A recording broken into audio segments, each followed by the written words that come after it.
kubor nakaslem jong unongsan Hima.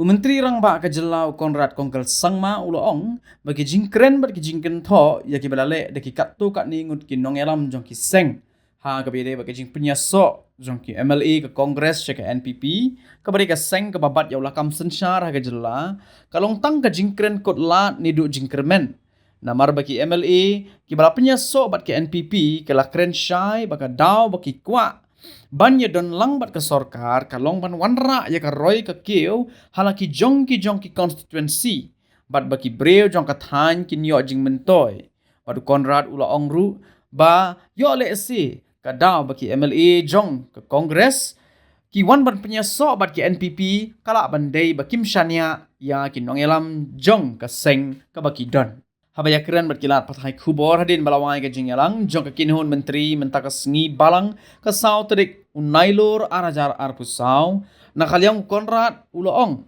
bakalong ke basngosi ban yui ba kat kinong elam jong ki sengru kin tho klem kinong rim leni ki jing shisha ki babiang Conrad ula pentip ru baga sorkar kalayale ban pentrei ya ke kam tam halor ka thong ban pendu jaj barat dingkong yu drong bat minta ke kenti ke sorkar kala thauru de ke komiti ke ban kli da ki ADC jong ki district bapher ke bakin thup ye kanong ba shlong ru haringkat ke jing kentup lang ye kinong elam snong nadu kirang ba snong bat kiwei baru halor ke jing pentrei kam ye ka an MRSSA bat kiwei ki jing don kam. Number one, I think these look like more of desperate statements that are being made by individuals. We have made it very clear, and all the MLAs, in fact, who have merged into the National People's Party have made it very clear that they are working for development. They have come into the government with expectation that there will be development work that will be taking place in their constituencies, and the people of their constituency will benefit. So we're very, very clear about that aspect. Regarding the allegations, as I said, that are made are completely baseless.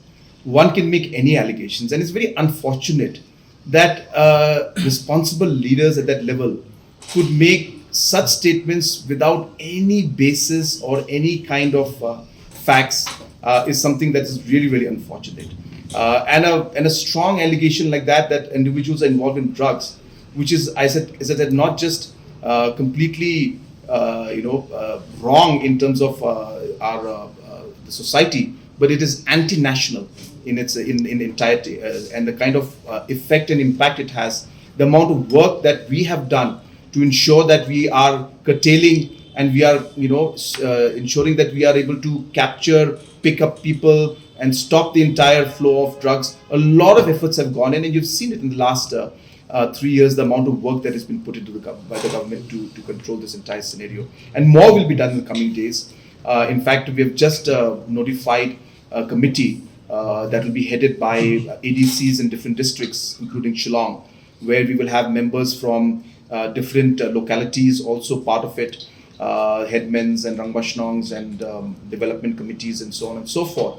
And the mandate will be to not just look at the drugs issue within localities, but also monitor the implementation of MRSSA, also look into the aspects of cleanliness in a particular locality, and also water related issues. So we are coming up with a committee at the district level, especially the headquarters of each district, starting with Shillong, Tura and Jowai, which will look at these aspects, including the aspect of drugs also, rehabilitation and other aspects, because this is a menace that we all have to work together to fight. So therefore, this is completely baseless, and it's very unfortunate that that such leaders at that stature would stoop down to that kind of a level and make such allegations against other leaders. It's very unfortunate. No, I guess those MLAs don't trust their own political party. That's that point. And that's why they came into the NPP, because they trust and they believe. And it is because of the testimony that the other MLAs of the NPP and of the government have mentioned of how this government is working, that has convinced these MLAs, made them believe that yes, if we are part of the NPP, if we are part of this government, then we will actually be able to fulfill the commitments that we have made to our people and lead to the overall development of their constituencies. And that is the faith and trust with which they have come in. And that has happened because the MLAs within the NPP have shown a very positive response to their desire to come in. When they heard the testimony of how their constituencies are moving forward, they came in. If there was a problem within the NPP, if there was a situation where the NPP MLAs could not be trusted, I don't think those MLAs would have wanted to come into the NPP. So I think it's completely the opposite. The MLAs concerned had issues or whatever concerns within their own political party. And number two, they've clearly realized that NPP and this government is working positively for the people, and they would like to be part of this growth story, and they would like to see that their constituency and their people are also benefited from the entire growth story of what we're seeing in this government. As I said, it just sounds like a more of a desperate statement coming out to maybe instill confidence among his own people and his own party.